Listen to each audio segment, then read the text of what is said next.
தமிழ்நாட்டில் காஞ்சிபுரம், விருதுநகர், திருப்பத்தூர் ஆகிய மாவட்டங்களில் கனமழை பெய்தது. மின்னல் தாக்கியதில் ஸ்ரீவில்லிபுத்தூரில் ஒருவர் உயிரிழந்தார்.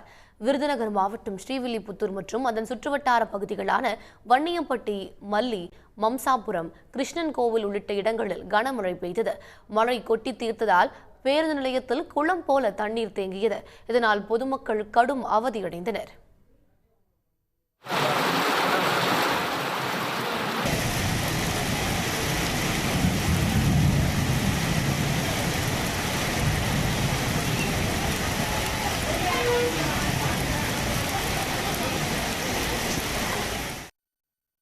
அதேபோல் காஞ்சிபுரம், ஓரிக்கை, செவிலிமேடு, பாலுசெட்டி சத்திரம், சுங்குவார் சத்திரம், வாலாஜாபாத் உள்ளிட்ட இடங்களில் கனமழை பெய்தது. திருப்பத்தூர் மாவட்டத்தில் வாணியம்பாடி, பெருமாள்பேட்டை, நேதாஜி நகர், நியூ டவுன், கோணாமேடு, ஜனதாபுரம், செட்டியப்பனூர் உள்ளிட்ட பகுதிகளில் மழை கொட்டி தீர்த்தது. புதுக்கோட்டை மாவட்டம் அறந்தாங்கி மற்றும் சுற்றுவட்டார பகுதிகளில் பெய்த மிதமான மழையால் வெப்பம் தணிந்து குளிர்ச்சி நிலவியது. ராமநாதபுரம் மாவட்டம் கமுதி மற்றும் நாமக்கல், அதன் சுற்றுவட்டார பகுதிகளில் மிதமான மழை பெய்தது.